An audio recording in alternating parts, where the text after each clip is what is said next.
Salut à tous et bienvenue dans cette nouvelle vidéo. Aujourd'hui, petite vidéo de présentation d'un rad qui me provient de chez EK, le EK Coolstream SE240 en édition slim.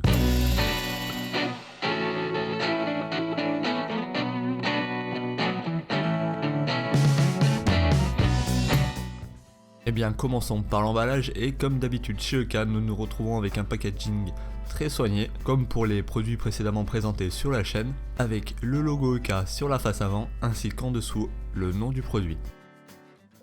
A l'arrière, nous retrouvons un petit listing des spécificités techniques de ce radiateur dans différentes langues, et aussi la petite annotation comme quoi c'est fabriqué en Slovénie et que c'est garanti 2 ans.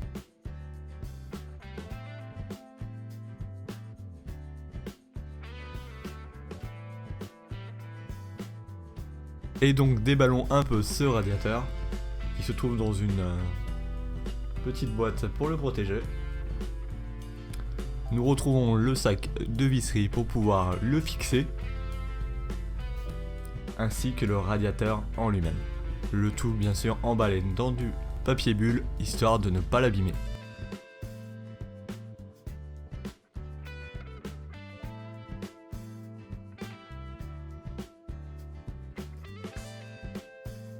Et donc jetons un coup d'œil plus approfondi sur ce bundle et commençons par le sachet où, comme je vous l'ai dit tout à l'heure, vous retrouverez la visserie pour pouvoir fixer votre radiateur ainsi que pour fixer des ventilos dessus et les clés pour tout simplement fixer l'ensemble.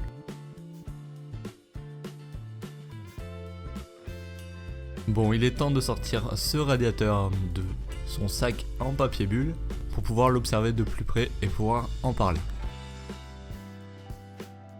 Donc nous nous retrouvons donc avec un rad en alu me semble-t-il, avec deux supports sur l'avant pour mettre des ventilos en 120 que vous retrouverez évidemment à l'arrière. Nous retrouvons l'entrée et la sortie sur lequel je reviendrai juste après, ainsi qu'une petite écriture LC Solution Coolstream SE, ainsi que le fameux logo EK chromé.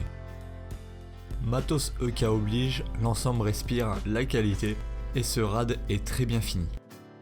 Donc comme je vous l'ai dit précédemment, je vais revenir sur l'entrée et la sortie qui ont évidemment un pas de vis en pas gaz en 1/4 comme la plupart des embouts de Water Cooling Custom. Chose bien pensée de la part de EK, ils ont rajouté des petits extenders de 5 mm sur les entrées, donc ce qui vous permettra de rehausser un peu vos embouts à compression ou autres.